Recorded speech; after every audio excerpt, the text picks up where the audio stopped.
আপনারা কেমন আছেন? আমি আশা করব আপনারা ভালো আছেন। কবিতার সঙ্গে ঠিক এমনই একটা বোঝাপড়া যেটা পড়তে গেলে নিজে বুঝতে পারি না। দেখুন, কবিতার নাম হচ্ছে আমার অনুভূতিগুলো হবে। কবিতার নাম, লেখা এসব আমি ততটা বুঝি না, কিন্তু এটুকু বুঝতে পারি কবিতার সঙ্গে চলতে ইচ্ছে করে।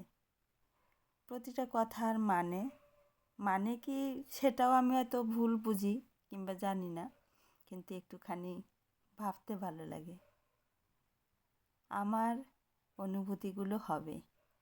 আমি টুকরো করে ফেলেছি নিজেকে আমার জীবনের উপন্যাসে।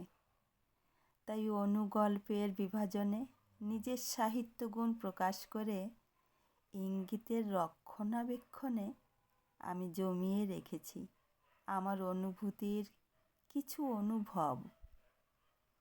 যে অনুভব তোমাকে ছুঁয়ে তুমি আমার প্রেমে পড়বে, আর তোমার প্রেম আমাকে ছুঁলে আমার অনুভবগুলো হবে প্রস্তরীভূত শিলা।